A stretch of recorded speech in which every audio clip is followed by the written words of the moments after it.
అది జగదేక వీరుడు అతిలోక సుందరి. మీరు తలపెట్టినటువంటి యజ్ఞాల్లో చాలా యజ్ఞాలు ఒక ట్రెండ్ సెట్టింగ్ అయితే జగదేక వీరుడు అతిలోక సుందరి తోటి ఎక్కడెక్కడ రికార్డులు వర్షానికి కొట్టుకుపోయేలా చేశారు. తుఫాన్లో సినిమాని హిట్ చేశారు. జగదేక వీరుడు అతిలోక సుందరి మామూలు సినిమా కాదు. మరి దాని రిలీజ్ మామూలుగా ఎలా ఉంటుంది? 1990 మే 9న రిలీజ్ డేట్ ఫిక్స్ చేశారు. అప్పట్లో అది పెద్ద బడ్జెట్, పాటలు ముందుగానే రిలీజ్ చేసి సెన్సేషన్ క్రియేట్ చేశాయి. అన్నీ బాగున్నాయి అనుకుంటున్న టైం అంటే సరిగ్గా 6వ తారీఖు తుఫాను వరదలు మొదలయ్యాయి. సినిమా ప్రింట్స్ కూడా ఎలా పంపాలో తెలియని పరిస్థితి. భారీ వర్షాల దెబ్బకి ఎక్కడ ట్రైన్స్ అక్కడ ఆగిపోయాయి.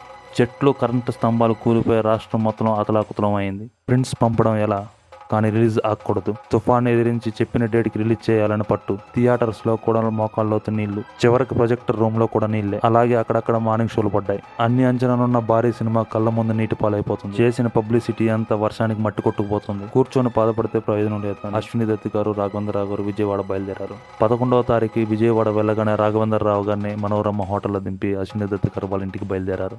ఇంట్లో కరెంట్ లేదు. చిన్న లాంతర్ వెలుగులో దత్తుగారి సతీమణి ఫాదర్ ధర్మరాజు, దత్తుగారి 3 కుమార్తెలు భోజనం చేస్తున్నారు. ఇంట్లో చీకటి, దత్తుగారి మనసులో చీకటి. దత్తుగారు చాలా నిరాశతో ఇదే నా ఆఖరి సినిమానేమో అన్నారు ఫాదర్తో.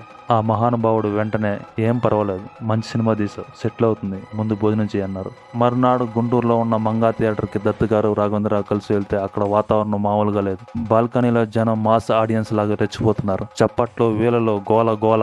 ఆశ్చర్యం ఇంకా. చిన్న ఆశతో గుంటూరు నుంచి తెనాలికి దర్శకుడు, నిర్మాతలు బయలుదేరారు. అప్పుడే ఒక మరుపురాని సంఘటన. ఎన్టీ రామారావు గారు, అప్పుడు మాజీ ముఖ్యమంత్రి, అపోజిషన్ హోదాలో తుఫాను ప్రాంతంలో టూర్ చేస్తూ అక్కడికి ఎదురయ్యారు. దత్తు గారు, రాఘవేంద్రరావు గారు కారాపి ఆయన కలిశారు. అప్పుడు ఎన్టీఆర్ గారు గంభీరంగా, సినిమా రిపోర్ట్ బాగుంది, సెటిల్ అయిపోతుంది నేను బ్రదర్, కంగారు పడకండి, నేను చెప్తున్నాను ఆయన ధైర్యం చెప్పి ఆయన ప్రోగ్రాంలోకి వెళ్ళిపోయారు. ఆయన దగ్గర నుంచి వచ్చి కారెక్కబోతుంటే ఓ పల్లెటూరు వ్యక్తి అట్టిపళ్ళతో సైకిల్ మీద వస్తూ అశ్విని దత్ గారిని, రాఘవేంద్ర గారిని చూసి పరిగెట్టుకుంటూ వచ్చి, ఇప్పుడే సినిమా చూశాను, అదిరిపోయింది అంటూ గట్టిగా అరిచాడు. దత్తు గారు, రాఘవేంద్రరావు గారు ఊపిరి పీల్చుకున్నారు. అక్కడి నుంచి సినిమా విజయ విహారం.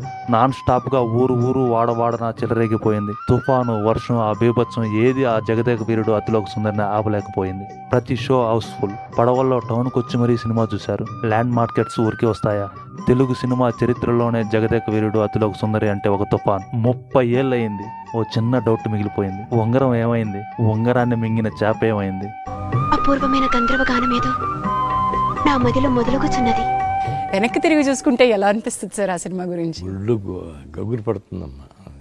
జగదేక వీరుడు అతిలోక సుందరి అది మొదలుపెట్టినప్పుడే మేము అదే అనిపించింది, ఈ సినిమాలుకి భిన్నంగా ఏదో తీయాలి, బాస్ కాల్చిస్తే తీయాలి అని అనుకుని జగదేక వీరుడు అతిలోక సుందరి కథ రెడీ చేస్తే ఆయన బాగా ఇంప్రెస్ అయ్యి, ఆ తర్వాత ఆయన కూడా 1.5 month 2 months ఈ కథ మీద కూర్చున్నారు.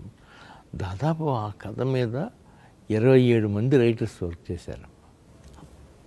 27 మంది 27 మంది పరచూరి బ్రదర్స్ తప్ప మిగతా వాళ్ళు అందరూ వర్క్ చేశారమ్మా. సత్యానంద్, అల్లమూరి వీరేంద్రనాథ్, జింజాల, తమిళియన్స్ ఎంతోమంది. అట్లాగే అది స్టిల్ రికార్డ్స్ అన్నీ కొట్టిందమ్మా. ఎన్నో సెంటర్లలో 100 రోజులు 200 రోజులు కూడా ఆడింది.